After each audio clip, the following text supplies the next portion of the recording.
Good afternoon, good evening, and good morning, everyone, everywhere, depending on where and when you are watching. It is the 20th day of February, and we are still celebrating Black history and all the accomplishments that we Blacks and African Americans are creating. There's a lot of Black history in law enforcement and related professions, but all too often it's not acknowledged. In 1867, the African American police officers were appointed to the police department in Selma, Alabama. They would be followed in 1868 by officers in Jackson, Florida, and in 1870 by officers in Houston and Galveston, Texas.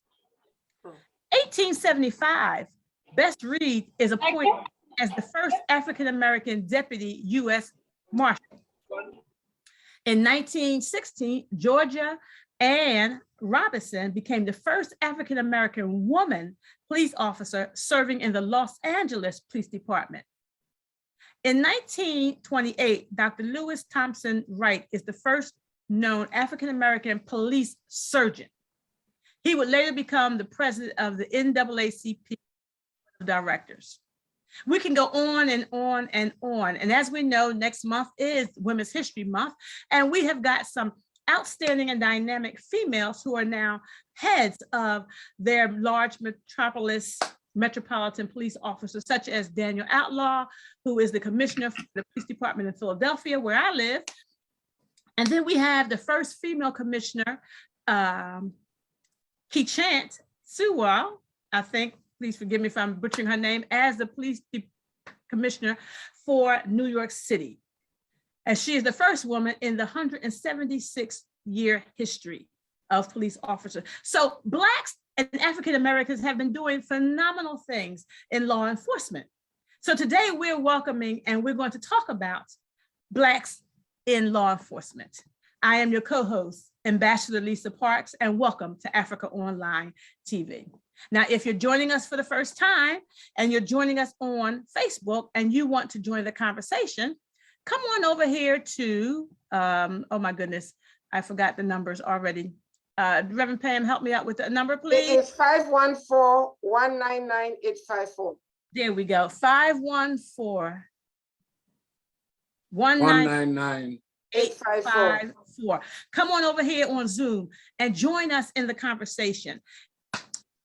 I'm going to turn it over to my co-host, Niasan, with the editorials. Reverend Pam, Ambassador Lisa, you're all welcome to the program, of course. And my name, as Ambassador Lisa said, is Asonglefac Nkemleke Niasan. Okay, no problem. February 20 is the 51st day of the year 2022. There are 314 days left until the end of this year. Welcome to Africaonline Media Corporation as we delve into our latest discussion. But as we sometimes do, let us take a look around and at some things that may interest you. For those living in these United States of America in particular, today is, Reverend Pam, Ambassador Lisa, today is National Cherry Pie Day. I know Lisa will enjoy that. Blood of Jesus, no cherry pies for me. Go ahead. Nothing to say about that except enjoy. Yes. So on this day in history, and precisely back in 1962, astronaut, politician, and pilot John Glenn became the first American in space when he piloted the Mercury capsule, better known as Friendship 7, around the Earth. He went 3 times around the Earth. As you figure out that achievement, remember that today across the globe, we are celebrating World Day of Social Justice. Is that a coincidence? Well, World Day of Social Justice is a United Nations International Day that highlights the need to promote social justice, tackling issues such as poverty, exclusion, gender equality, unemployment, human rights, and social protections. Talking of which, social protections, we can tie in with our topic of the day, as you heard Ambassador Lisa say a while ago, and pursuant to the celebrations marking or celebrating Black History Month. Our topic, Blacks and African Americans in law enforcement. Yes, we embrace the topic with the aim of raising awareness on what the Black and or African American has contributed, is contributing to, and is doing to ensure that law enforcement is used as a friend, not an enemy, neither as a frenemy. You know, it's a new word, frenemy, neither friend nor enemy. Okay, let's go.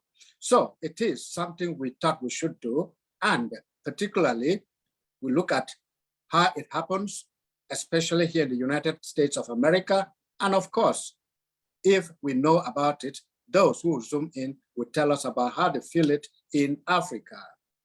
When we posted the topic during the week, one central question was, does every community reflect its law enforcement? Otherwise said, does a community get the law enforcement it deserves? Or does a law enforcement department get the community it deserves? Some tautology there, isn't it? No problem, let's go. As I pondered the topic and attendant questions surrounding it, I came across this. It is a quote, I didn't get who said it, but every field of human endeavor has its own unique problem. Law enforcement certainly does, especially when compounded with the diverse communities and the diversity within which law enforcement operates. Going by what one-time US Senator Barbara Boxer once said, quote, law enforcement officers are never off duty. They are dedicated public servants who are sworn to protect public property or public safety at any time and place that the peace is threatened. They need all the help that they can get. Yes, law enforcement officers are public servants serving a diverse public that has too often been thought that they are not part of the community, but no, they don't say that. They are part and parcel of their community. But what is law enforcement all the same anyway? Do we know what it is all about? Is it just seeing a police officer wearing a badge and toting a gun? No, it's more than that. Our guests and all of us on the program this Sunday will certainly shed light on the phrase and provide answers to what Blacks and African Americans have done and are doing in the enduring task of guaranteeing public safety and public peace, guaranteeing global peace in their own way.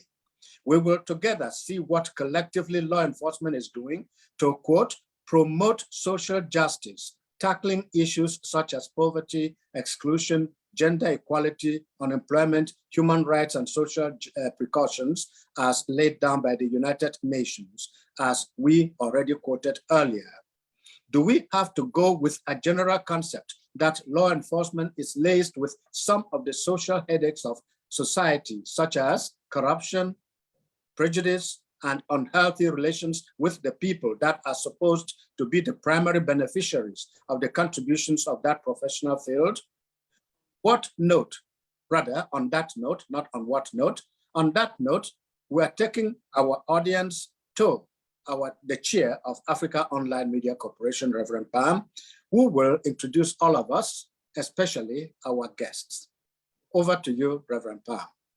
Thank you so much, Nia Song. I wasn't moved by the cherry pie because I don't eat cherry pie.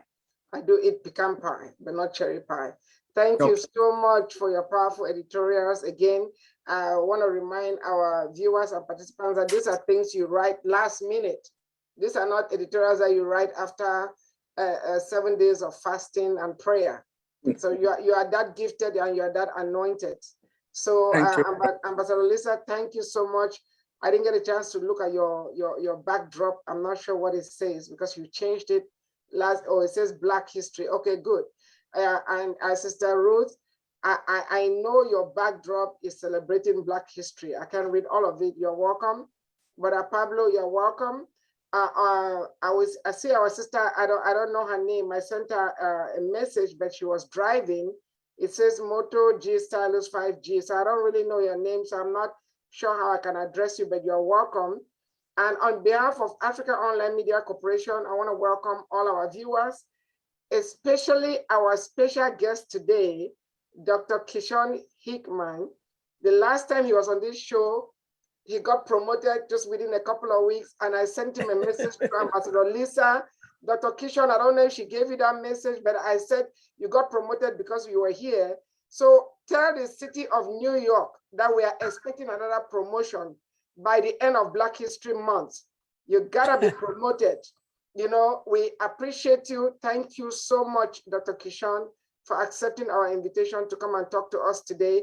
I will have Ambassador Lisa appropriately introduce you. And after she introduces you, we would still like for you to tell us a little bit about yourself before we proceed. Ambassador Lisa, are you around? Yes, I am. Because I can't see. Okay, wanted to introduce our brother, then we would like him to tell us a little bit about himself.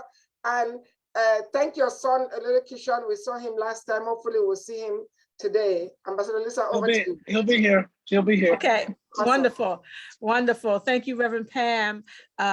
Let me just say, Moto G is Pastor Willa Palmer, and she is on public transportation at the moment. That's why her camera is off, but she will be back later on. Okay, I'll rename her.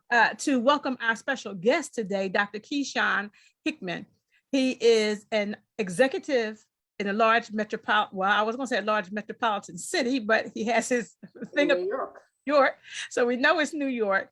Mhm. And he is a college professor.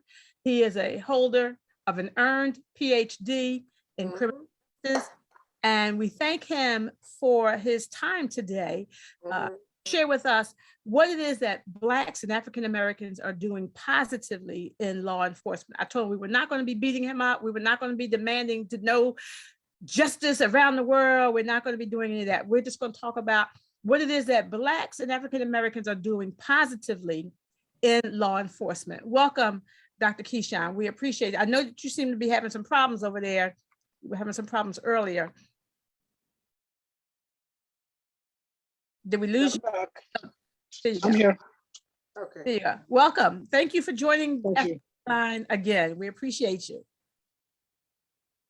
No, it's absolutely my pleasure. And I always enjoy coming to things that you host equally as much as I enjoy your daily contributions to my life. We text every day. You told me last time I denounced the people that told you to stop sending me messages, but because you brighten my day every day, and I really appreciate it. Amen. Thank you so much. So tell us a little bit about what you are doing, as Reverend Pam said, when you were on the show the last time.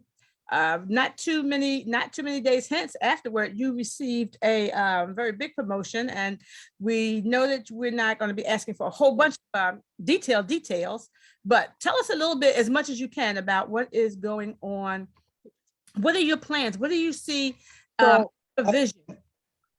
So I work in a very large metropolitan police department, which serves a great city, similar to the folks that you mentioned earlier in your address. I admire Danielle Outlaw and her work in your area. You are a Philadelphia resident, and I was recently there. I was visiting my dad is a lifelong resident of Philadelphia, and I had to stop at Gino's. I had to. I'm a Gino's fan, and Oh, and no, I'm a you were Gino's fan. not. You were like literally 10 minutes from my house, and I will never let you go to Gino's or Pat Steak again.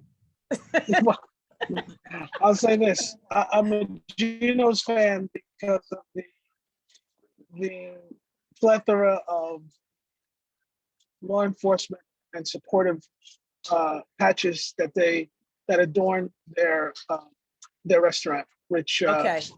when you That's support excusable. law enforcement,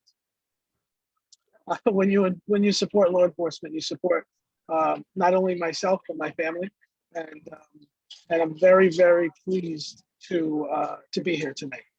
I want to talk a little bit about not just my job, but about the police policing in general, because we're on stage. We're on stage every single day, and we have to, two things. We have to take a look at our trust. We have to take a look at our trust, and we have to take a look at our public confidence. And those are the two things that are really going to outline the landscape of what I'm going to talk about today. Trust and confidence. Two equally important concepts when it comes to law enforcement. There are bad doctors. There are bad teachers. And sure enough, we have people in our profession, in law enforcement, that are bad people. Not too many people know the name Conrad Murray, but I'm sure more people know who Michael Jackson is. Now, Michael Jackson is an icon, an award-winning musician, and Michael Jackson got a hold of a bad doctor, and that bad doctor was Conrad Murray. And what I tell my students all the time is we don't know who the bad people are, but we know the work product of their bad actions. We didn't know who Derek Chauvin was before his interaction with George Floyd. And that really is a crucible moment that lends itself to really how we've done business. This is a focusing event. This changed America. And we have to really figure out, when we focus on things like that, we have to figure out exactly now how we're going to do business moving forward. So I don't really want this to be just me talking at the good people on this thing. I really want to make it interactive as it was last time, and more so today. And I think that when we think about the totality of the circumstances, these focusing events that really lends itself the past 20 years that I've been a part of the law enforcement arena, these focusing events where we put ourselves, and we being in law enforcement, we put ourselves on stage by our actions, by some questionable events. We put ourselves on stage. And I really want to, now it's time for us to start learning from these focusing events. Instead of just, putting them on the back burner, putting them in the newspaper, putting them on Twitter. We have a lot of learning to do. We have a lot of growing to do as a country. And if I could impart anything to this audience, is that the shared responsibility in law enforcement, if you can get involved in going to your community meetings, you can get involved in knowing who the cop is that's going to come to your door when you have a problem before he has to come to your door with a problem, and get to know your neighborhood and your people. There's Sir Robert Peel is touted as what's called the father of modern policing. And Sir Robert Peel had a set of principles, one of which I think is very important. And he said, the police are the community, and the community are the police. So, if you live in Philadelphia, there's only 15,000 police officers. They're a strength of a community with hundreds of thousands of people. Can't possibly see it all. When I was there a couple of weeks ago, I saw cops on the corners, and they were there. But then I saw, corners that didn't have cops, but they had people. And if those people would get involved and say, hey, this is my neighborhood, I'm concerned about my quality of life herein, then we'll all have a better work product and a better understanding of how each other does business. And I'm not saying that there doesn't have to be, arrests, taking people into custody that don't want to be taken into custody. They're ugly. They look bad. You know, they look very, very bad. And sometimes they look good. But in the grand scheme of things, when people interact with law enforcement, there has to be that mutual respect. There has to be that, and I'll go back to my buzzwords, trust and confidence. You've got to trust the person that is taking you into custody. There's not going to be that you're going to be constitutionally protected. And you have to have the confidence that the policing that you're on the receiving end of is a legal standard of policing. So I'll take questions, comments, anxieties, anything that you have. I in have order something to foster the say. discussion. Yes, ma'am. Uncles, can I go first? Go ahead. Dr. Kishon, let me proceed by saying we really, really appreciate you on behalf of all your brothers and sisters in the motherland and in the diaspora. We are very proud of you. It's good to have a brother who is not just dedicated, but who is earned his position. Well, you are not where you're supposed to be. You have to get to the highest rank of the New York Police Department. I'm serious, you know. So I have to give me 10 seconds. I have to make sure, because see, that's something I wanted my son to hear. I'm going to text him right now. Okay. I will repeat. So I'm I'm gonna going repeat. to ask you to repeat that I will. for the sake of him, if nobody else. Okay. I will. I will to Kishon Jr. when he comes on. But my dad and my father, who, as far as I'm concerned, the best dad ever, was both in law and law enforcement. He was a prosecutor and a police commissioner. And so I appreciate people in law and law enforcement. However, I know you want to focus on trust and confidence today. I'm going to share something that happened to me a few years ago, maybe about 4 years ago. I mean, it may not look like a big deal, but when I think about it, it's concerning and scary. I was driving on the freeway in Houston. I live in Houston, Texas, and I got pulled over by the cops. And my fear was not about being pulled over by the cops, because when I started driving, I used to speed a lot. So I was pulled over like 2 times. I don't speed anymore. I don't, but I'm just saying, you know, and for some reason I never had a ticket, you know, they just gave me a warning. But let me tell you what scared me. When I got pulled over, I was in broad daylight. I immediately called my godmother. I said, Mommy, I'm being pulled over by a cop. I don't know why.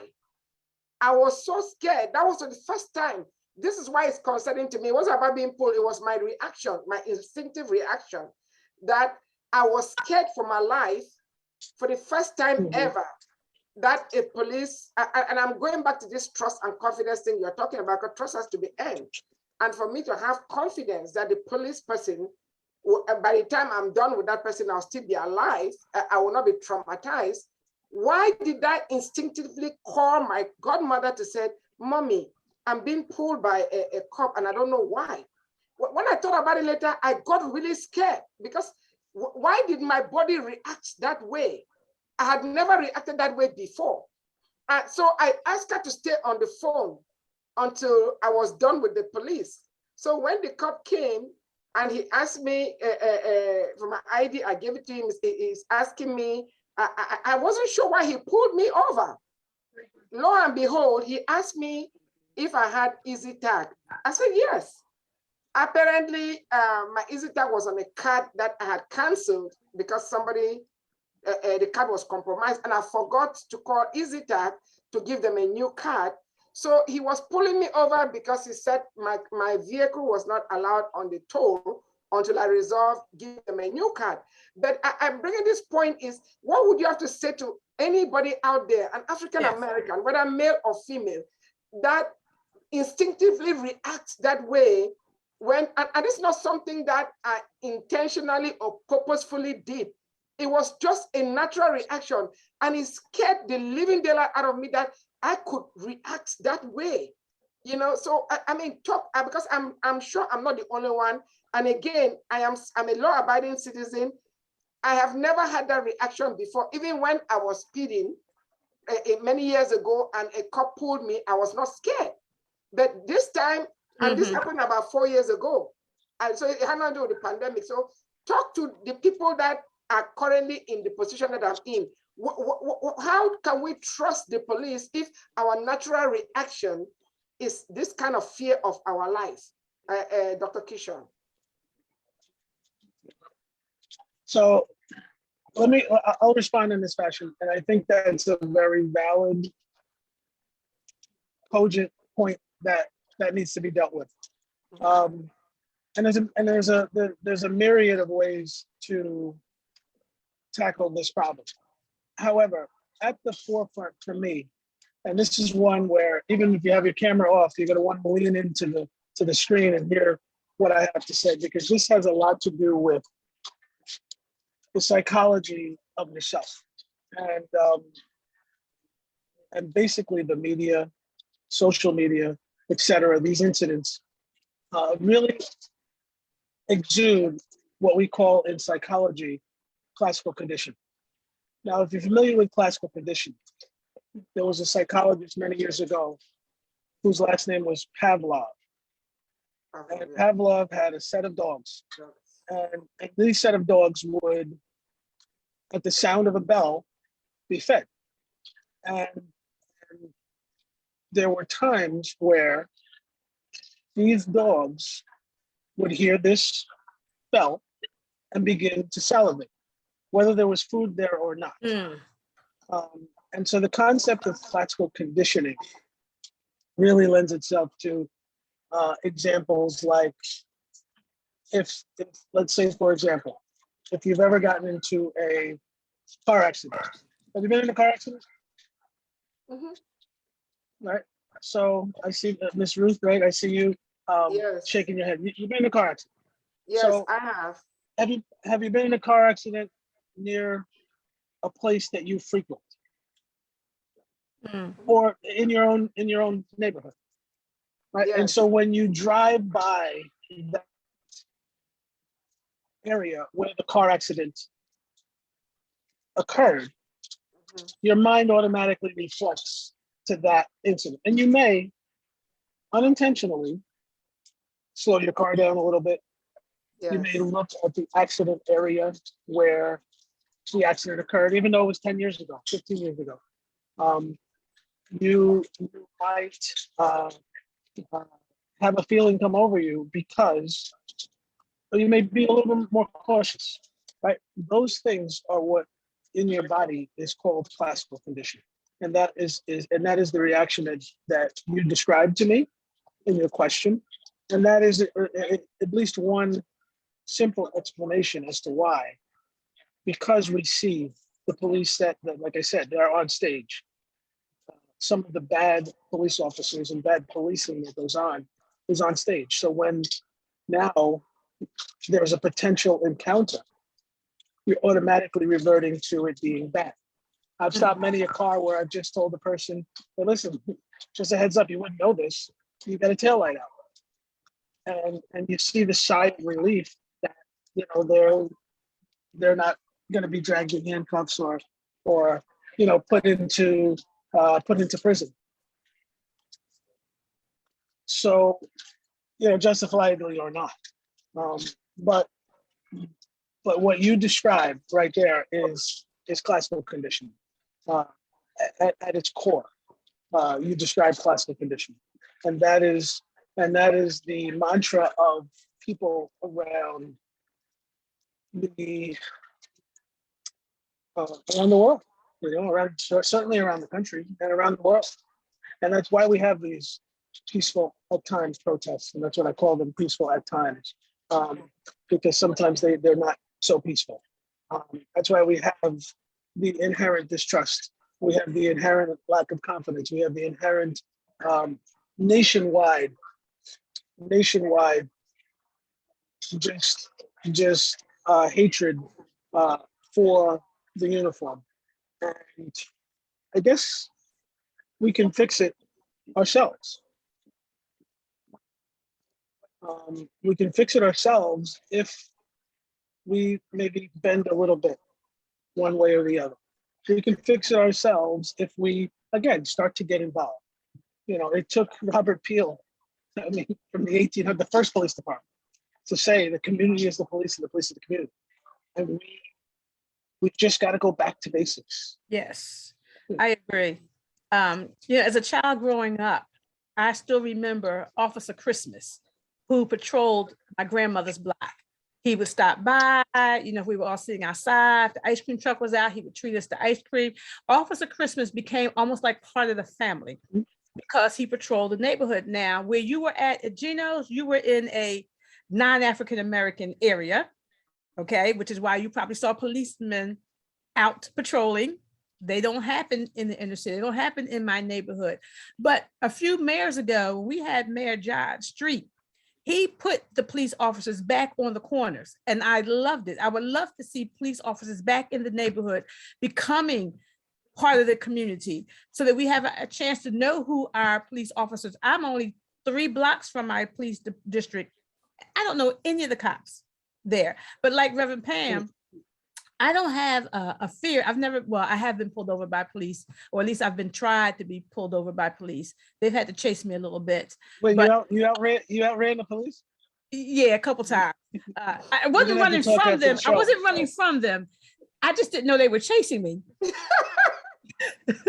But I talk so much. I know one cop wanted to give me a ticket for speeding, and I talked so much about us trying to get to the turnpike because we had this show that we had to be at because our friends was here from South Africa, and he was like, I just kept talking. He was like, okay, let me right direction. And then the second time I was pulled over by police, I was in this little town in Virginia. I did not know. I was really trying to beat the traffic in Washington, D.C. So I was trying to get from North Carolina, to D.C. And he told me he chased me about a good 5-10 minutes. He was in a plain car. He didn't have any lights flashing. I thought he just wanted to pass me. And I can't let people pass me when they drive. So I had to get in front of the other drivers so I could move over and he get past me.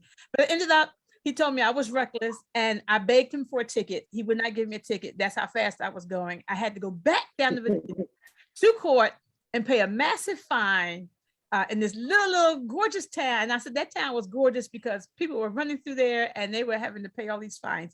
But I've not had an incident since we've been having this issue with police officers not being so kind, especially to people of color. I've not had an incident where I've been stopped by a policeman, but I do understand what you were saying about the classical. If we have an incident that happens to us, we're going to automatically associate that situation with that from that previous. I had a question there. I said all that to say something which it jumped out of my head. Oh Lord. No, but I do. I think I got Keyshawn Jr. just came in. I see. He just put him on the spot. Put him on the spot. Why you're thinking on your question, and before we go to Nia, so we have quite a few people, and we're gonna get to everybody. Okay. Where's Keyshawn? Keyshawn is right next. Please, Keyshawn, turn your camera on so I can see you. Please put on your camera. You're very good. He's still trying to get on. Keyshawn? He's still getting on. No, he's on. Keyshawn Jr., can you unmute yourself? And we would love to see you. You're a very handsome young man. we met you last time. Can you turn on your camera? These young people. He has something on his video. I don't know what logo that. Keyshawn. Ambassador Lisa, be thinking about what you were trying to say. No, I wanted to talk. My comment was about the police officers being back in the community and becoming part of the community and getting to know the people. And like you said, we should know who our police officers are that are patrolling our areas. And a lot of times I see the police officers zooming, lights flaring and sirens going and they're rushing. And I think if there were police officers already in the neighborhood of where you're going, you wouldn't have to be speeding so fast to get someplace because there would already be people or there would already be officers there. That was the comment. I didn't particularly have a question. Okay, Nia, so before we go to you, I want to repeat what I was saying. So Keyshawn Jr., who is Dr. Keyshawn's son, could hear. But Kishon, I would really like to see you before I say, can Yes. you show us your video?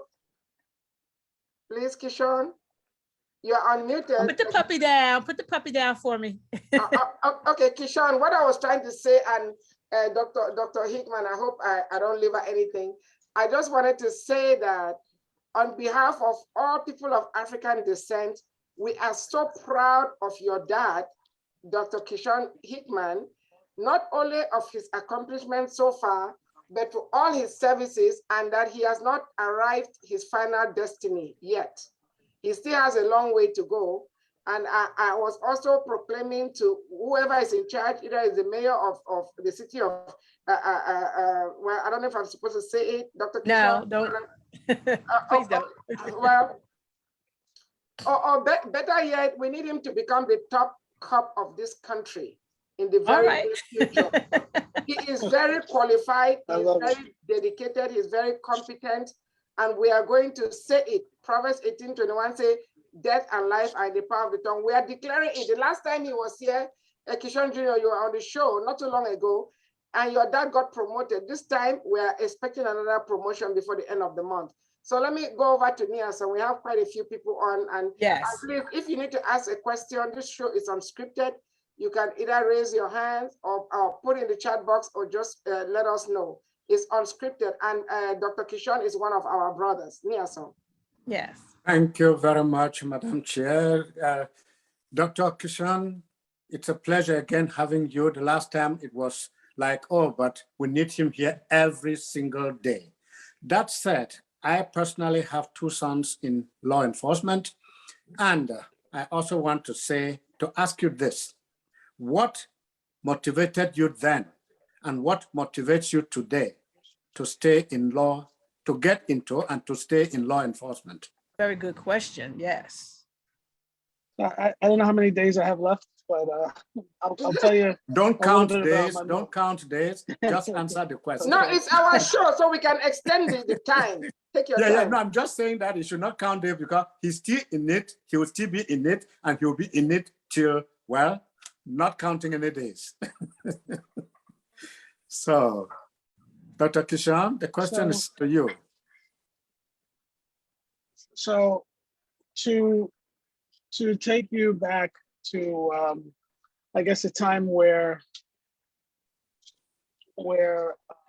I really thought the pinnacle of my life would be law enforcement, because I come from, and I hope my mother's listening. I don't know if she is or not, but I hope my mother's listening. Her and my son are together today, but I want to reflect back, and I want to really take you on a trip to my little town called Middletown, New York, which is about 75 miles north of New York City, which is the commute that I endure every single day for the last 20 years. I often reflect on, I think I lost it. Can you guys still hear me? Yeah. Yes. Okay. So I reflect on an incident where is my son? He's trying to get a camera on. Okay. Sorry, I'm multitasking. That's okay. There he is. There he is. All right. Hi, Kishon. That's my son. That's my son, and that's my dear mother in the background. Oh, Hi, wow. Mama. Good to see Let me you. spotlight them. Hi. Wow, Hi, that's Mama. good. Hi, She's my Kishon. hero. Hello. How are Good y'all to see guys? you. It's a Nice pleasure. to see everybody. Thank you for Thank sharing your you. dad with Thank us you. today. Now we can You're start. Hello, welcome. Kishan. Thank you. Good to see you. Great to see everybody. So I often reflect on my motivations and really what drew me to come into this profession, because I wanted to be a teacher. I wanted to be a teacher like my mother. I went to school for it. I did it for a year. I loved it. I absolutely loved it. I was a high school math teacher, and I really have I really have an affinity for the classroom, and that's why I kind of stepped into the realm of being, an educated cop, which there are so few of. So I'm gonna take you back to the winter of 1987. And I'm gonna put you in a position where you can see a small town in upstate New York, again 75 miles away from the city of New York, where I was an 8-year-old boy, and I went to the movies for a second grade birthday party on a Saturday afternoon. And that afternoon, I had a good time. A bunch of little kids in the movies, and we really had a great time. Right? And that was a Saturday afternoon. So after that was done, I went to bed, went home, maybe played with my friends. Not like Keyshawn Jr. plays with his friends on all of these things where they can talk to each other. But I digress a little bit, and I say that in a long way of saying, the next morning I woke up and I learned that in that very same movie theater that I was in, a 19-year-old man named Jimmy Lee Bruce was killed. And he was asphyxiated by police officers that were moonlighting as security guards in the same movie theater that I was in. And the very day after that, that Sunday, there was a very peaceful protest where we marched across the street from the movie theater, which is now the Golden Corral, believe it or not. The Cinema 10 turned into a Golden Corral. My mom can tell you about that place. She goes there with all her retired friends for lunch. But that day, my grandparents took me to this peaceful protest. And they told me how so important it was for me to go there and just show support and solidarity for what had occurred. And at 8, I didn't understand what happened. But seemingly, and little did I know, 5,700 days later, because I calculated it, 5,700 days later, I would swear in and become a police officer myself. And one of those, thank you. And one of those motivating factors was my grandfather telling me that if you want to change something, you have to change from within. So there can be thousands of people protesting from all areas of the United States, but if they're not involved in some fashion, I'm not saying everybody jump out and go into uniform, but what I'm saying is that you should be involved somehow. Put your kids in the police department youth programs so that they understand how to interact with police. Register your bikes. Have the elders and seniors in your life take a identity theft course so they're not victims of identity theft. Understand that they have some neighborhood watch and neighborhood policing tactics exuded on your family simply because you don't want to fall victim to certain things, scams. Somebody knocks on the door and they're in uniform. I'm here from Con Ed. I'm here from the electric company to check on your meters. Right? All right, show me some ID. I didn't call anybody. Don't open the door, right? So those types of things, no matter how small, are getting you involved. And so I say that in a long way of saying thank you for your question. My motivation, I love being a cop, and I loved, especially my younger days. I came on the job in 2002 when cops were heroes. absolute heroes, right? Because of 9/11, because of some of the good things that we were doing to get bad people off the street. And I watched it maybe at about the halfway mark, the 10-year mark, I watched it dwindle into the despair that we have now. And I would walk down the street as a rookie cop on a foot post and have kids high five me. And people come up to me and just, say hello. And I would say hello back and hold the door for people and all of that good stuff. However, we've regressed. We've regressed from the time, no matter how many good things happen, we've regressed. We're increasing at a decreasing rate. And that rate has to go in the reverse, in the reverse. But I don't want to take up all the time on that question, but I hope that answers your question. I remember that occasion being a real crucible moment for me, even at 8 years old. I remember being that second grade kid, third grade kid, going to this peaceful protest and not really understanding why I was there, what I was doing there, or conceptually what its purpose was.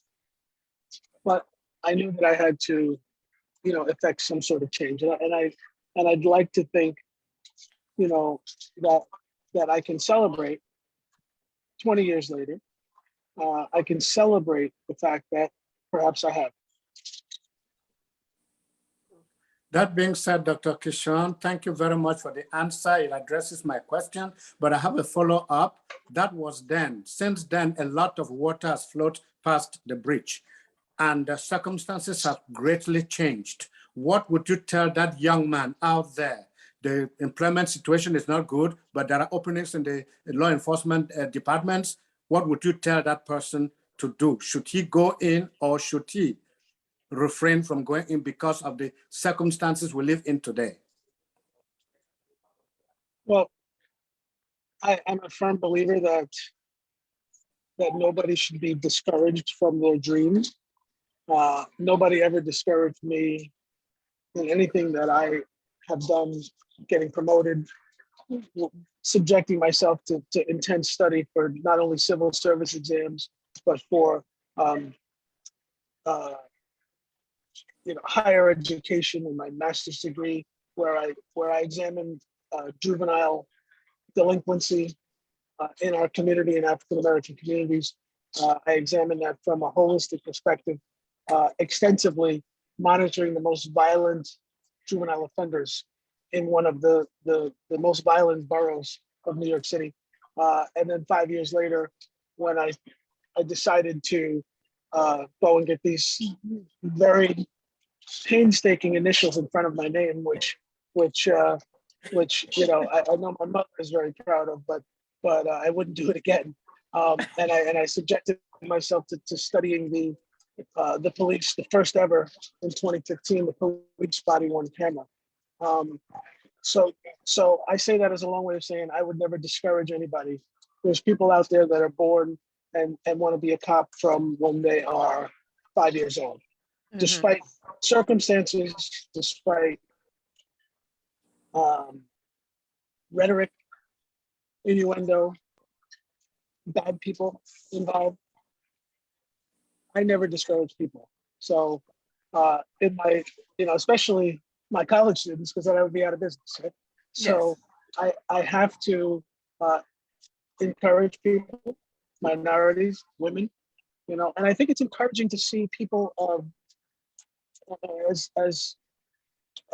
Ms. Park said, Danielle Outlaw. I mean, what an example for a Philadelphia young lady, right, that's walking down the street and sees the highest ranking uniformed member of the service, being Danielle Outlaw. And then and that's the hope that they take to their device, and they say, let me find out about her. Oh, wow, she was the chief of Portland as well before Philly, right? And so maybe they can deduce and say, wow, this is something I want to be her. right? I want to be her. And that's what people should do. So do I encourage people? Yes, every single day. My students, regardless of their background, I encourage them. I have nurses that take my classes as electives because and this is what, so if you see, I encourage nurses to take my Gangs in America class, because who's treating people Mm, when they go into the hospital to get treated for emergency services, right? Bullet wounds, stab wounds, right? And if they can recognize gang affiliations, then that gives them a leg up in doing their job. it's wonderful. That's Right. good. I like that. Yes. Mhm. Mhm. Anyone else have a comment or a question? Question. We're almost at the top of the hour, so. Keyshawn Jr. has a We have 10 question. minutes. We have 10 minutes. Who? Keyshawn Keyshawn Jr. has a Jr. question, I know. Turn on your camera. He thinks this counts as a school day for him, I guess. Where's my son? Here he is. Okay, turn You on have a your question, camera. I want to Keyshawn? see you. Yes. They want to see you guys. I'm trying. Hold on. You have a question, go ahead and ask it. I'm please. trying. Oh, okay, he's trying, he said. While we wait for Keyshawn, Ruth, do you have a question or a comment about anything that Dr. Keyshawn has said, or just about police and law enforcement in general? I appreciate our police force. I really do. And I think sometimes they get the short end of the stick because there's more good than bad out there. And when something goes down, you're going to dial 911. And those very police officers that you've been badgering and talking bad about are the ones that are coming to save your life. And I just truly appreciate them. My mother taught us when we were growing up, there's good and bad in everything. Yes. And anybody can have a bad day. Unfortunately, when a policeman has a bad day, sometimes somebody ends up dead because they've had a bad day. But overall, I am a champion for law enforcement, for the military, for our country. I think we live in the greatest country in the world. Amen. And I think that's a blessing. And sometimes it's a curse because people think where we live gives them a lot of liberties that they shouldn't be taking with things. So that's my comment. And Thank you. Doctor. Thank you. No, but Keyshawn? it all comes from it all. There's a lot of what has to be and what has to exist is the support. And as I look at my mother for the last 20 years, she's worn my first shield around her neck, which is displayed on camera right now. I think that support is so crucial from your family. I mean, and there's been days, and now that I'm at the end, I guess I'll get slapped when I get home.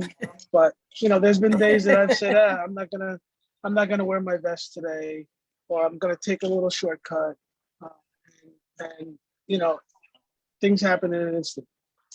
However, I realized that once you have people in your life that love you and support you, like the two people on the end of that camera, I think that it's imperative that you forge ahead and proceed and try to do the best job you can. We do have Dr. Ogoji. He delivers babies like every minute. Dr. Ogoji, I don't know if you've ever walked in the emergency room or seen victims of crimes, but you've had Dr. Kishon, who also teaches nurses also to help them understand, gang-related activities, challenges with patients that come into the ER with one shot. Dr. Ogoji, what is your any remarks or concerns or questions for Dr. Kishon? Well, I really appreciate the work of the law enforcement. We all work as partners, They bring people to the hospital sometime in coma. They pick up people who are about to die and bring them to the hospital. They bring criminals too who have been shot either by police or by other people and to be treated. In fact, last week I had a woman that was in jail, had a baby. They have to bring the woman to the hospital. She had a baby. There were 2 officers in the room until the baby was discharged home to family members and then took the woman back to jail. So we really work together to keep the community safe. There's no work without challenges. The work is very, very challenging. Where everybody's running away, they are running towards the way it's happening. So it's a high risk job, high stress job. The good thing is that as long as we practice community policing, which is very common in the US, that's always better. In community policing, the police officer are the people in your locality. They know the corners, they know where the criminals live, they will know where to find them. So if somebody lives around your neighborhood and then there's a crime, he knows where to go get a criminal. Unlike if you call the state patrol to your neighborhood or the city police to your neighborhood and the guy knows nowhere, he will speak through and accuse everybody of being a criminal.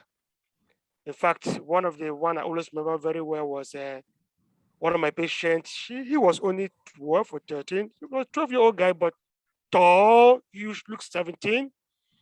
Just came out of the school bus and the police just rushed him and handcuffed him and beat him up because they're looking for one Mr. Somebody, Mr. Identity. Assume that because this guy is tall, black, with dreadlock, that's the guy. And the guy was only 12. Before the mom was picked up, she was already in handcuffed. My son is not 17, he's only 12. Oh yes, I'm sorry. So we really need to ask questions before we react. On the other hand, I don't blame them sometimes because I'm not, it's stereotype, but again, they also have to be very careful because if you meet the wrong guys, they will kill you before they kill you. They will kill you before you kill them. So so police has to be careful in their job because the wrong guys will kill them. At the same time, they should also be sensible to interact carefully and make sure they're getting the right guy before they take drastic action. In fact, there was one of the news on CNN that was yesterday where 2 boys were fighting, a black guy and a white guy. They said white guy sit down here, black guy was handcuffed and rough-handled. This happens. That's why police are my friend. I like them, but I try not to go close to them. I see them here, I go far away because I don't want to get together with them. I avoid them by every means. Yes. Dr. Goji, you looking awfully sharp over there. You can't be delivering babies today. Not today. Not today. It's off today. You must be off. That's right, because you are too sharp to be in there delivering babies today. Thank you.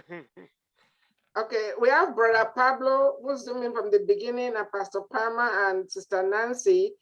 Can you unmute yourself and either ask a question or, oh, no, never mind, we're at the top of the hour. Yes. We got 2 minutes. No, let's hear from Brother Pablo, then yeah, we have time. Unmute yourself, please. If you have any comments or questions for Dr. Kishon. Thank you so much once again. First of all, I'd like to thank Lisa, who invited me to listen in, and I was really impressed by Kishon's presentation. It gave me a picture of what happens there. Maybe for starters, my name is Pablo. I'm from Uganda. Awesome. And listening to your experiences and the challenges you're facing, I see, wish in Uganda is just a piece of cake. The challenges are bigger. Yeah, so I'm learning some lessons. If I'm to ever come back to the US once again, I'll know how to deal with myself in relation to the cops as well. But I'm extremely humbled by Kishon and the work you're doing. May God bless you. I do believe just need to buy shades. Your future is bright. Yeah, so, awesome. I see another promotion coming through. There you go. And, I'm excited. I have no questions. At least I have some food for thought this week. Hopefully next week. You never know. Awesome. Thank you, Pablo. The pleasure is mine. Thanks for inviting me, Lisa. Thank you for zooming in from Uganda. Uganda, I know yes. it's late over there. Yeah, it's 1 a.m. See, 1 a.m. John, your brothers across the Atlantic are listening to you. And of course, we are streaming live on Facebook, and thousands of our people are going to watch. You will never know the impact of what you shared, because people are getting messages, even how to interact with police. I shared this thing on my family forum, and I'm encouraging them to listen to what you have to say. But take a break, drink some water, and we're gonna play our anthem. This is our Africaonline anthem. We all own full rights to this. So we're gonna play our anthem, and then we're gonna have some announcements. Then we'll come back to the program. Oh, Africa. Oh no. Africans, Africans for Africa. Africans, Africans for Africa. Africans, Africans for Africa. Africans, Africans for Africa. Africans, Africans for Africa. Africans, Africans for Africa. Africans have many bright ideas. If only you let us share. If you really want to know my history, please come, sit down, listen to my story. God gave us a wisdom. He guides our footsteps, makes us shine and transform. Hey, as one people, with so many cultures, yet indeed we are one. Stand up, Africans, let's save Africa. Let us all unite behind Africaonline Media Corporation. Stand up, Africans, let's save Africa. It's time to come together, promote awareness, progress, and solution. Hey. Africans, Africans for Africa. Africans, Africans for Africa. Africans, Africans for Africa. All Africans can rally for a common cause, to believe without judgment in what our brother does. To identify and resolve our challenges, to allow each other's ideas without regard to standards. As one people with so many cultures, yes indeed we are one. Stand up, Africans, for Africa.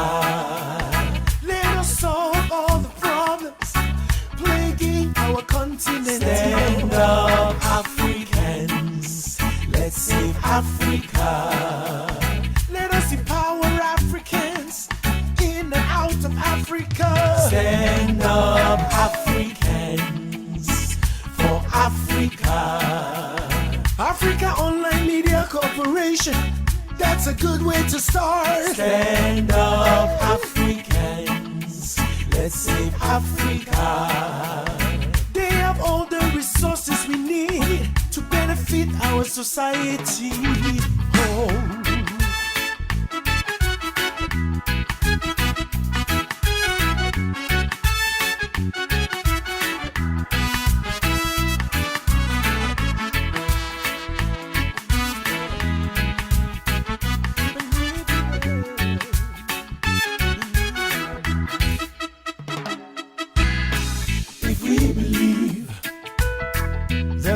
Education for everyone. If we believe prosperity for Africans. If we believe medical facilitation for Africans. If we believe stand up, Africa, yes, for Africa. Africaonline Media Corporation, that's a good way to start. Stand up, Africans. Let's save Africa. Africa is the cradle of civilization, the motherland. Stand up, Africans, for Africa. We were enslaved not because we were weak, but because of our hospitality. Stand up, Africans. Let's save Africa. Jump on the Africaonline miracle jet. Don't be left behind. Stand up, Africans, for Africa. Together we shall succeed. Together we will win. Stand up, Africans. Let's save Africa. We are writing our own story, the truth, and we shall tell it to the world. Stand up, Africans, for Africa.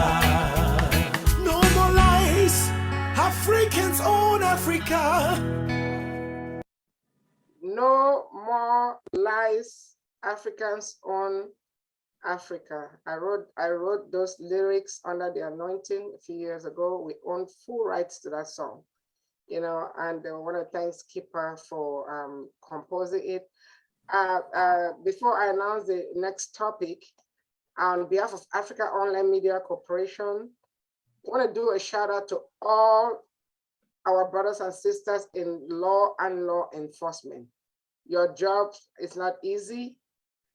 I mean, you leave your house every morning, you don't know if you're going to come back. So we appreciate you. And I want to encourage everybody to lift up our police officers, our brothers and sisters in law enforcement up in prayers. You know, we need them to be alive. We need police officers to serve and to protect. And for those few bad apples that make the citizens scared of police officers, we pray that you'll get the deliverance that you need, and you will learn from the Dr. Kishons of this world. I would also like to encourage our brothers and sisters who are in law enforcement. If you don't have a degree, just look at our brother here. Yes. He has a PhD in criminal justice, and you can do it too. You don't have to look at how long it would take you. Just start somewhere. There are online classes. If you want Dr. Kishon to mentor you, he didn't give me permission to say this, but I'm going to say it because he's a brother. Inbox us and we'll get your message to him. I can tell you that he's also a professor. So I just wanted to put that out there, you know, and let's keep pray for our police officers. And real quick, there was during the Hurricane Harvey in Houston, as I had the medical missions in our ministry, I was actually at the NRG Stadium, and I came in one day. I had all these Bibles, because we usually give Bibles and minister to people, especially during tragedies like the hurricane. And I pulled into the parking lot, and there was this police officer. He was a white guy. I don't remember his name. He was in a car. He could have just gone by his business. And this guy came over to me. We're hearing some background noise. Please mute yourself if you are. It's coming from your area. This officer came to me and helped me carry all those Bibles. There were hundreds of Bibles. And went with me into the NRG studio, and I just wanted to appreciate. I want to let our people know that most of the police officers are good. Most of them are helpful, you know. So let's not just think that everybody's bad. Next week, I'm so excited about next week's show. We are going to be talking about the heart. We're going to have a heart doctor here. We're going to be talking about the impact of race on cardiovascular diseases. And Dr. Kalista Dieter is going to be our guest next week. I am so excited. Heart disease is a problem among our people. I want to encourage everybody, Zoom in, watch on Facebook Live, or Zoom in here. You don't know whose life you could save.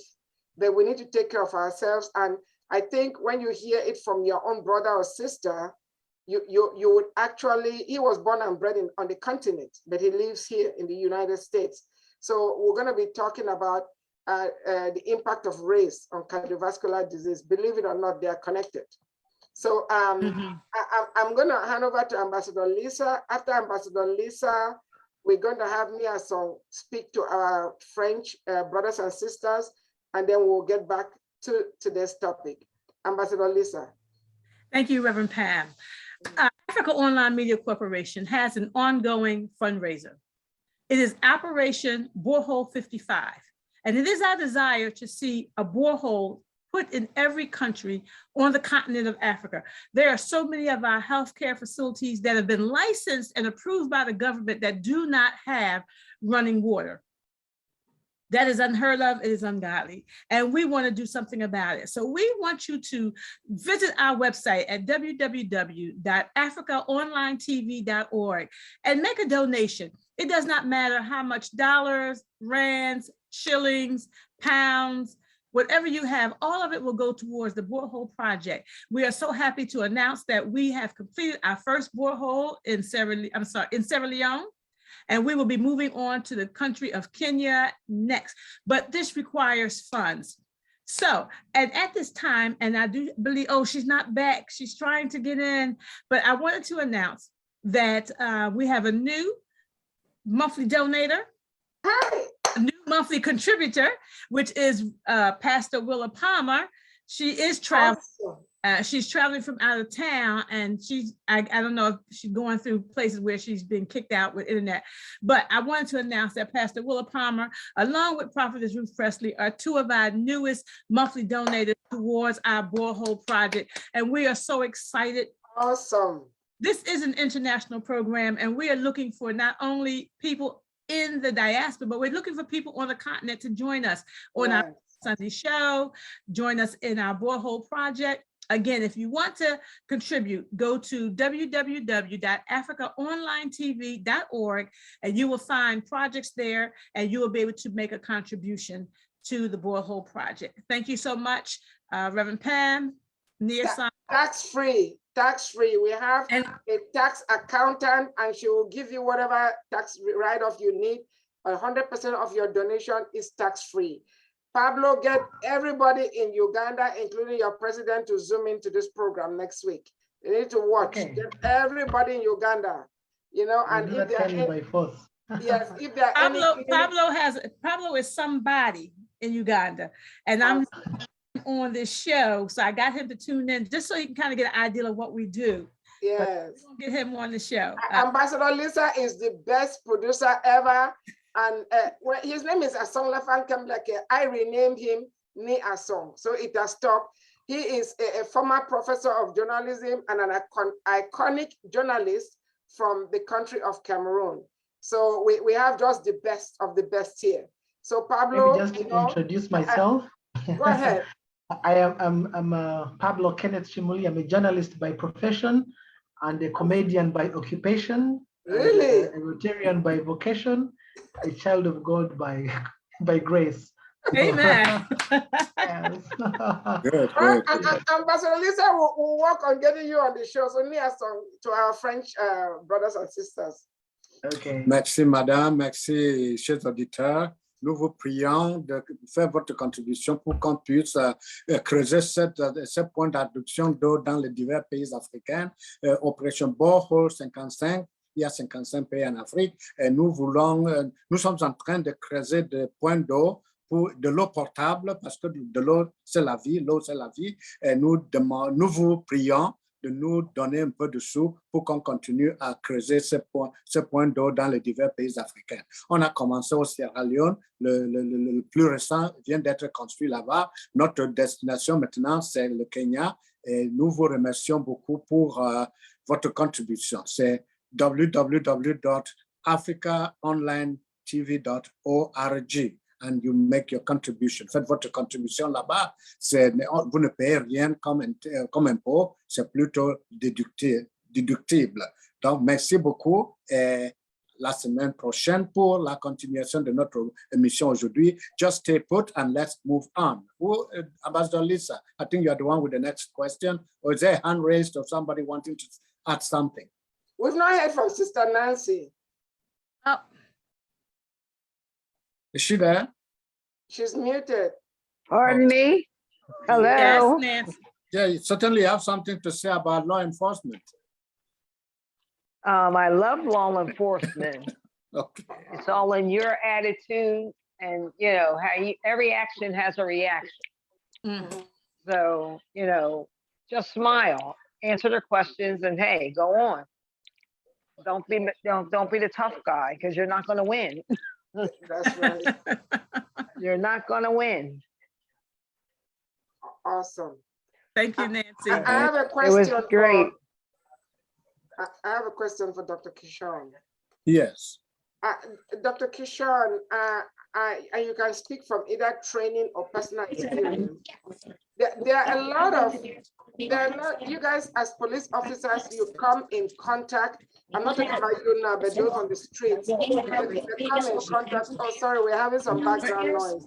Yeah, Dr. Keyshawn has a couple, there's a couple lives open over there. Go Yeah, ahead. Dr. Kishon, we're getting some background noise from your area. But I'm saying,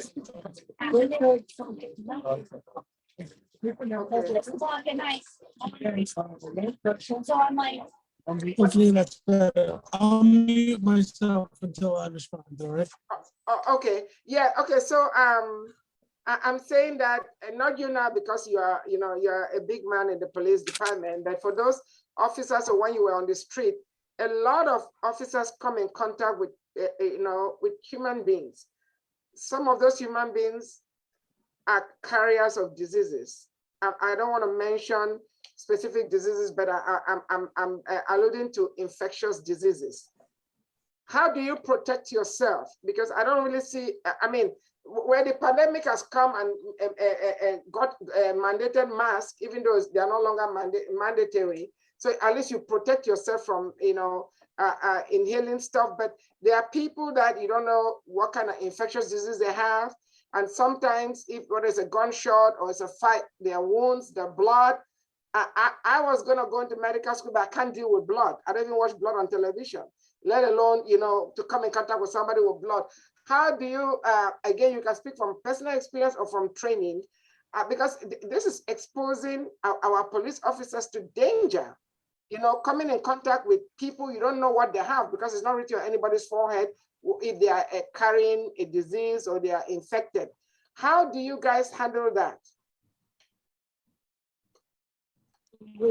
So interesting question. I you know, most oftentimes when, you know, I participate in things of this nature, I always have a sort of canned response to certain things, but this one I don't. I mean, listen, 20 years out there, I have 500 of my own arrests personally, and I participate in thousands and thousands of arrests. When I was in narcotics, there was a time where, you know, heroin was even more prolific than it is now. Now we have designer drugs.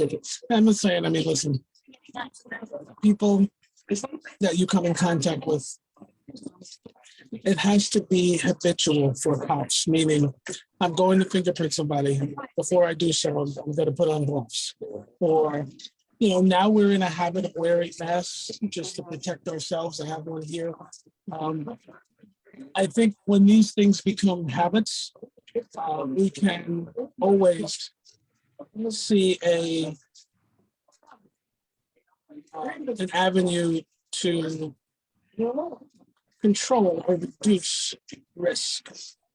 We wear a lot of equipment, 20 pounds worth of equipment. And each of those pieces of equipment are uniquely designed to protect us in some fashion. And I think just, you know, using the tools that are in the toolbox.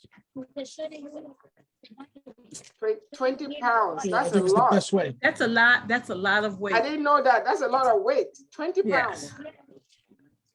Yes. Yeah, if you weigh the vest, if you weigh the gun belt, the gun itself, Yeah. all of those things, I think really add up. Yeah, it adds up to about 20 pounds. Yeah, I brought that up Notwithstanding, because let's say, you know, you're going to wear a helmet. Yeah, I brought that up because we really need to pray for our officers. They get Yes. exposed to more dangers than just bullets or knives or weapons, physical weapons. These are invisible weapons, and they are more dangerous than some of those invisible weapons. Let me hand back over to Ambassador Lisa Oniason. I know that Pablo has a question or a comment. We're not really sure. Okay. I this thought is you were just trying to send it to me, but it didn't come through. Yeah. Okay, great. I'll still typing it. Oh. But this was an experience. In 2015, my wife and I were heading to Canada, and we were on a different flight. When it was time for us to travel, we were put in a flight which made a stopover in Detroit. Now, we didn't have a transit visa. Yeah, so because I originally we didn't have that in plan. The flights I didn't have to go to Detroit.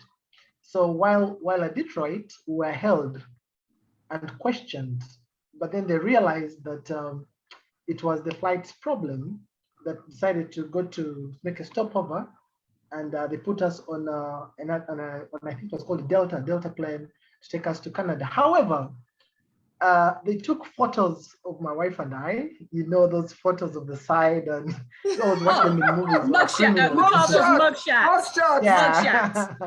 Yeah, those are the ones they took, and and then fast forward to 2017, we're supposed to travel to the US. We had some events, but then at the embassy, we were denied visas because they said they took those shots. So I've never understood why. Are those criminal? Were we labeled as criminals, or it was just for record's sake? So they just told us you need to appeal, and we didn't know how to appeal. So I wanted to ask Dr. Kishan, what happens then when in such situations when foreigners come through and they are subjected maybe to a law they didn't understand very well? I know arrogance is, ignorance is no excuse. No defense, but I think for me, when they took those photos, the moment they made us take those shots, I saw myself a criminal and were escorted to the flight. But thankfully, the police were very friendly, and they really explained to us that, no, don't worry, there's no problem. It was the plane's fault. Everything is okay. But when we went to the embassy 2 years later, we were denied a visa because of that. So I don't know where does the rubber meet the road. So I don't know that, I don't. It's funny you bring that up only because, just in yesterday's paper, they're actually considering a no-fly list based on people's unruliness on a plane, whether it be subjected to alcohol or drugs. Now that marijuana is legalized in some states, but and I'm glad you mentioned flying, because I hope my son is still listening. He's an aspiring pilot. I'll actually try to elicit his opinion on that. Come back with us, Junior. But Mr. Pablo, I'm no expert in FCC regulations, etc. However, I just think that when it comes to flying, the Patriot Act and the Patriot Act, which governs our anti-terrorist movement, which has a big deal to do with our FCC regulations today. There's much to be said about how you do business in an airplane today versus in an airplane pre 9/11, 21 years ago. So I'm of the opinion that compliance is the best order. Certain things happen. I think as a matter of suggestion, you can certainly call ahead and make sure that you know your experience is as seamless as possible. However, sometimes that's not the case. It's not like we're changing now.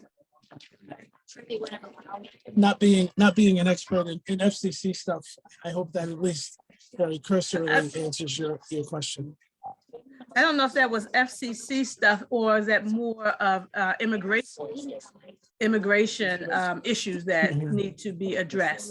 But if you took pictures with your front and your sides and you were staring at numbers, measuring your height, those were mug shots. And yes, they were treated to criminal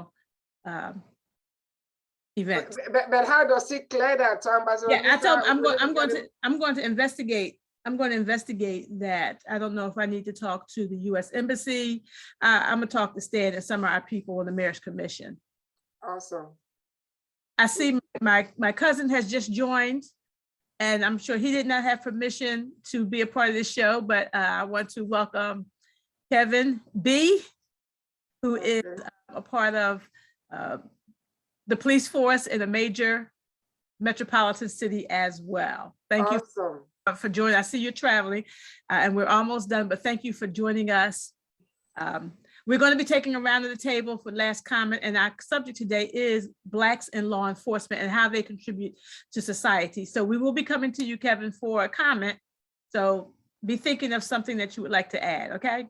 And Ambassador Lisa, you can share the Facebook link with him. And yeah, I already did. That's probably what reminded him. I've shared to the Facebook to him, and he was able to jump on there. Awesome. Thank you, Officer. Niason. You're muted. Niason, you're muted. You're muted. Okay, there you go. All right. How you doing, everyone? All right. How are you? Hi, Kevin. I'm good. I can't complain. Just a busy day. Wonderful. Tell us about your experience. Am I unmuted now? Yeah. Now you're unmuted, yes. Yeah, it was inadvertent. Anyway, I was just saying that Dr. Kishon should just hold on. We're going to take a round of the table. I would just call people by the names I see on the screen. I didn't write it down. So we're going to start from the farthest end of the world, from Uganda. Pablo, if you are still on, please, what is your last word on this program, law enforcement? Thank you so much. For me, I do believe it was very powerful. It really helped me to make me understand what's on the other side of the states and to appreciate what the police is doing despite the challenges they go through.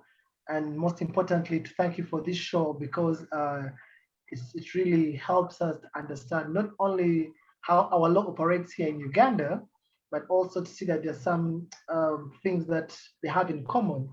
And to thank Ambassador Lisa once again for inviting me to come and be part of this, and for the wisdom that has been shared here. I envy your wisdom, and I really admire your courage, Dr. Kishon, and I wish you the very best, and all the people who host this show. Thank you very much, Pablo. Spread the word in Uganda, spread the word in the continent, and let us be one. Let us do this together. Sister Nancy, yes, please. Real quick, before you go to Sister Nancy, Brother Pablo, we just heard your story today, and Ambassador Lisa, if you need excerpts of this show or the clip as evidence to whoever you're going to be talking to, we'll be glad to authorize them to use it to straighten out Pablo's information. Thank you. Thank you. That's it. Okay, Sister Nancy, please, your last word. It's good and bad in everyone, and just don't think that everybody's bad, because they're not. Thank you very much. Not everyone is bad. And going to the furthest western part of the United States, I'm going to Dr. Ogoji. Well, all I will say is that I really appreciate the work of the law enforcement, that they keep us safe. We just have to keep working with them, because without them, there will be chaos in the community. On the other hand, I want to encourage our brothers and sisters of people of color not to be scared of law enforcement, they should join. help protect us, because if they're there, they can speak for us too. Thank you. Thank you very Thank much, you. Dr. Goji. Go deliver those babies. I know they're not being delivered today, but all the same, we're turning our attention now to Kishan Jr. Please say a last word on behalf of yourself, Grandma, and your dad. Please, your last word on the show. He needs to unmute. Maybe, yeah, he needs to unmute and then give his last word. I think his dad is trying to operate his Okay. camera and his son's camera at the same time. I'm trying There to, he yeah. is. There he is. Okay, there he goes. I mean, he's unmuted. Your last word on the show, please. Kishan Jr. Okay. Kishan, can you hear us? I think his dad is Not really. That is trying to hook him up. Yeah. So okay. While we do that, while we wait for that to happen. So, all right. Yeah, just come in when you can, please. Okay. Can you turn on He's the having some camera trouble. for- All right, while we wait for them, we'll turn to Sister Ruth, please. Sister Ruth, your last word is always very touchy. I would just say, and it's been said, pray for those that are protecting us every day. Just lift them up in prayer and know Yes. that and that's also been said, there's good and bad in everything. Always look for the good and you'll find the good. And mention your Juice Plus as protection. Okay. Okay. Ambassador Lister, the person who came in, can he speak? Kevin. Can he say something? Yes, Kevin, your last word. Yeah, Kevin, you're welcome to the program. You didn't have the first word, but give the last word. Give us your last word. Sorry for joining in late, but like everyone was saying, there's good and bad in everybody out here. And I truly believe that, in some cases it's all about culture. Got to understand the culture. The community must understand. Police must understand the people in the community, their culture, and the people in the community must understand the police culture at the same time. And, once we come together and work together, I believe it would be more peaceful. But, for the most part, though, we got to also understand that, sensationalism can either make a person or break them. So you just got to be careful with that, on how things are reported, because it's all about perception. If you give the bad perception or anything, then the whole bunch is going to just be bad. But they're not looking at it from the other angle, because, without the police officer, it would be just chaos in the community. Mm-hmm. I think we all need to pray for one another. Awesome. Thank you, Thank Kevin. you very much. Thank you very much. Kishan Jr., you can now unmute and give your last word. Oh, did he mute again? Yeah, he got himself muted again. Unmute and say your last word, please. Okay, your last word.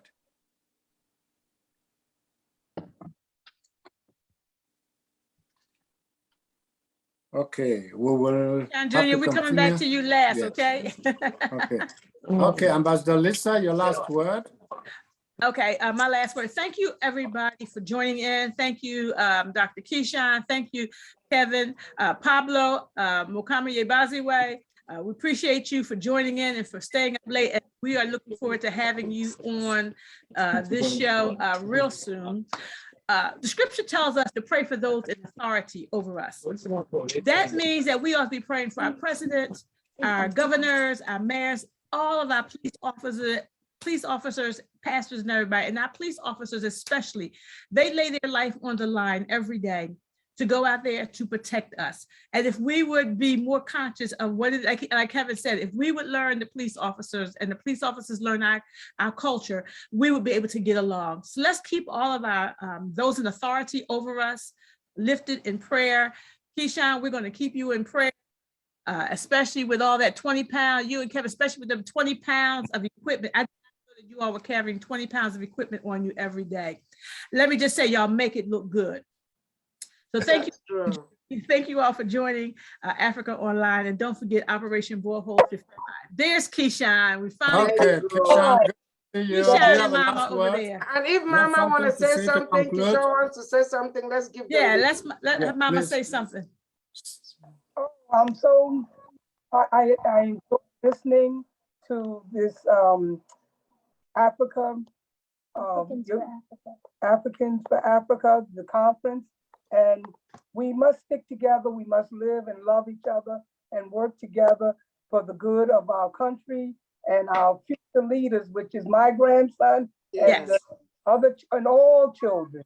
So we set the example. We're the role models, and if we're doing what we're supposed to do, they will learn and begin to form their goals and hopefully they will have a positive and better future because we've set the tone. So we have to stand up for what's right and believe in our goals and live life and love each other. Awesome. Thank you, Mama. Thank you so much. Thank you so much. And we turn now to Dr. Kishon to give his last word on the show. Wait, we didn't want Kishon Jr. didn't want to say something? Oh, okay. He done muted himself again. Kishon Jr., did you want to say something?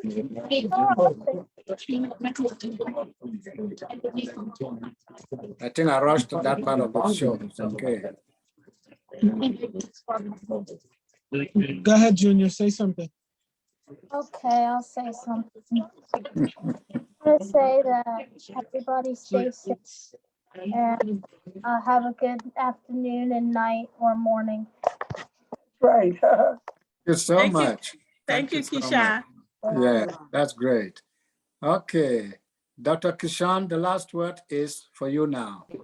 All right. Yeah, I continue to be proud of everyone in this room and everyone within earshot of this program, and that you really speak on topics that are relevant, timely, and really cogent to what we all have to deal with on a daily basis.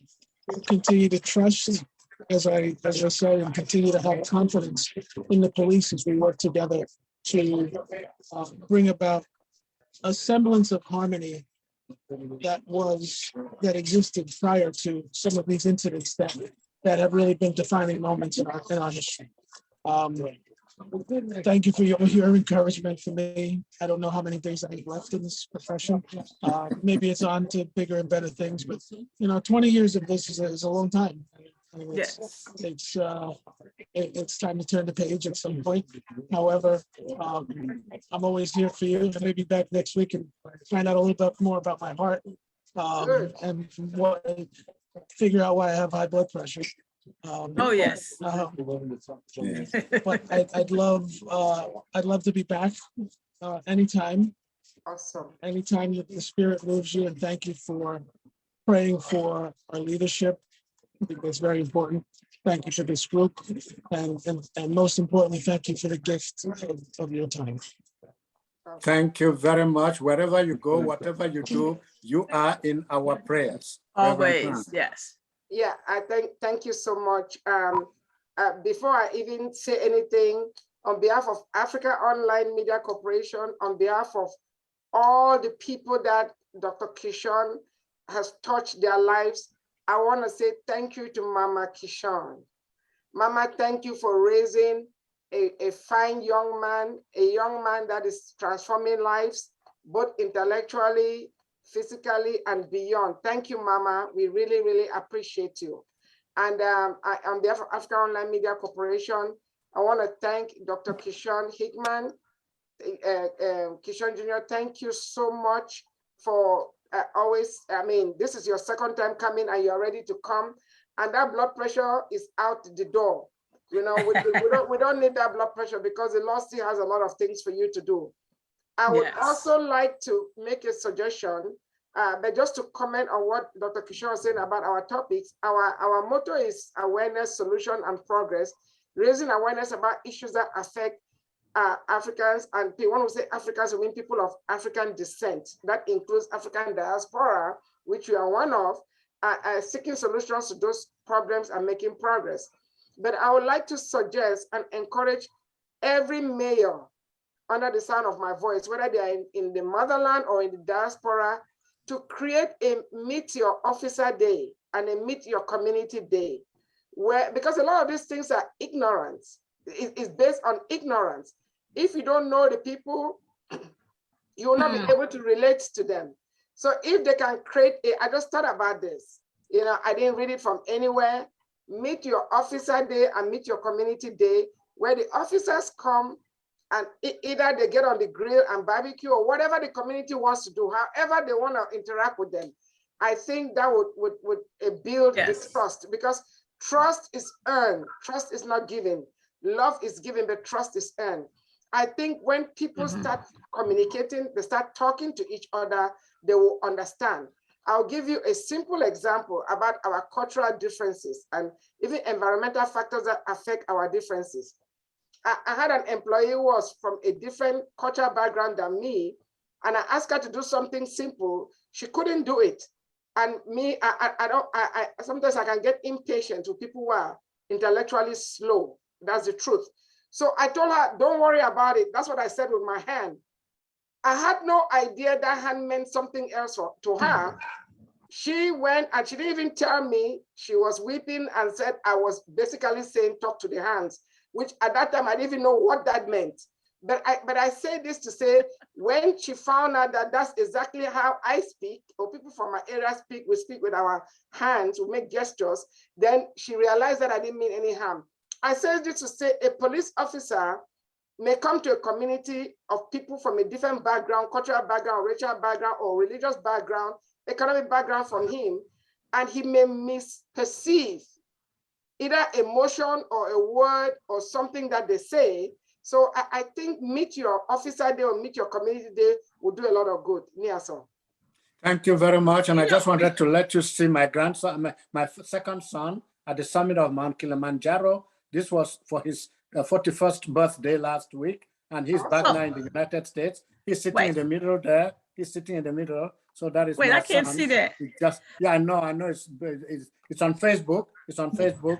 So I will be able to share that. Yeah, He's at Mount Kilimanjaro? Yeah, Mount Kilimanjaro. He did that last week. He celebrated his 41st birthday on the summit of the mountain. Congratulations. Thank you very much. And thank you very much. He's in law enforcement. Thank you all very much and have a blessed weekend. We'll see next Saturday and next Sunday for the next program. But remember, tomorrow is President's Day. Happy President's Day, everybody. Thank you all. And bye for today. And shout out to all our officers. Thank you. Yes, yes, Thank yes. you, I like that officers. idea. Thanks. Thank you.